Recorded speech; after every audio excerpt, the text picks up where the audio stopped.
It's a very touching story. It also shows the love of Allah subhanahu wa ta'ala, the power of Allah subhanahu wa ta'ala. Never ever underestimate the power of Allah. You know, there was a sheikh who mentioned this in Saudi Arabia, and there was a doctor that visited him from Pakistan and told him a story that happened to him. So he says, what happened to me? He says, the doctor who's speaking is a top neurologist, one of the top doctors in Pakistan, or, you know, a very, very good doctor, very hard to meet.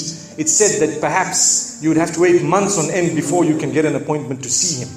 So what happened is, he says, I was flying from one city to another, a very busy man, flying quite often within the country and perhaps even outside. And he says, suddenly the clouds built up. Huge clouds, and the lightning started striking, and it started pouring, and there was lots of turbulence, and one of the engines was struck and it was damaged. So we had to land. And so what happened is, the landing was at a nearby little airport or a little strip and so on. And when they landed there, it was a remote area. How are you going to repair this aircraft? A few people who were on it, it was a small plane, they were, quite surprised because they landed it in such a remote place. No one's there to repair it. They would have to wait, definitely. So the doctor asks the captain or the pilot that, you know what, how long are you going to be? He says, no, we're going to be quite long. Well, I need to get to that area. Look, he says, it's just a 3-hour drive by vehicle. So why don't you just go by road? And you know, you can go there and get there. He says, okay, good idea, because this is going to take long. So he decides to go on one of the tri-shows, you know, in Pakistan, one of the areas, wherever it was, and he jumped in. And as they started progressing, the clouds built again. And the lightning was striking, and the rain started pouring. And it was pouring so much that their vehicle could not move much more because of the mud and because of everything else. And so it was quite an open area with a bit of farmland. And after a while they realized, look, we're not getting anywhere. There's a little house here. Why don't we just go there? We can read our salah. Perhaps we can, see, have a bit of a meal or whatever else. And they decided to knock the door. Strange people, strange land, far off, out in the rurals. And so he knocks the door, and he's got his little bag and everything, and he walks in. An old lady happened to answer the door after a while, and they spoke to her saying, look, this is what has happened, and we're going from so-and-so to so-and-so, and we just want a place, we want to read salah and so on. And she said, no problem, you can come in. She had a little musalla, a little sajjada, and she had a little baby on the side, or not a baby, but a child. And the child, every little while, she's actually checking on the child, and she's sitting on that musalla, making dua and reading her own salah. These people fulfilled their salah, did whatever they had to. And when they were about to leave, they spoke to the old lady saying, thank you very much, jazakumullah khair, and so on. And, we're going, what's happening to this child, So the woman says, look, the child is an orphan. And the child is unwell, not well at all, very sick. And we've been to all the doctors around. And subhanallah, I'm the grandmother of this child. The doctors have told us that there is only one specialist around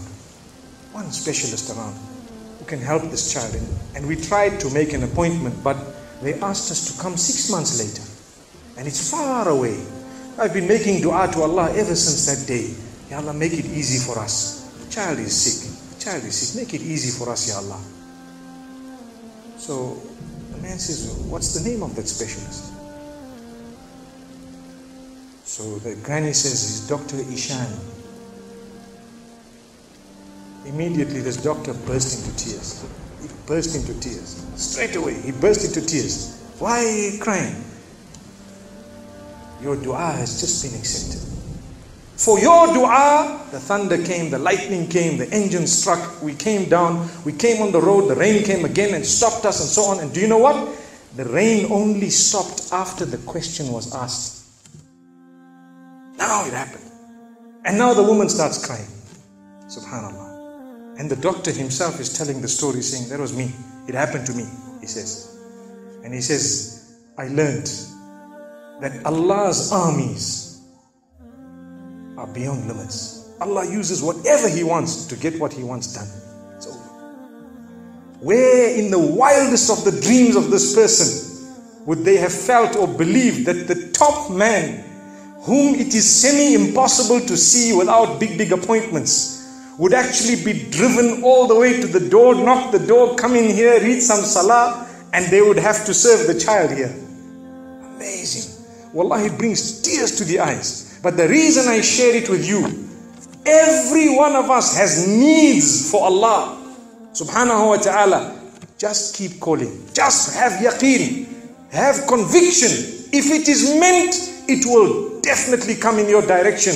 You know, we use the term by hook or crook, but I don't want to use that today. I want to tell you, by the mercy and power of Allah subhanahu wa ta'ala, it will happen. It will come to pass. May Allah subhanahu wa ta'ala bless us. May He open our doors. May He grant us all shifa. And may He make us firm believers that for Him, nothing is impossible. Wa sallallahu wa sallama wa baraka ala nabina Muhammad.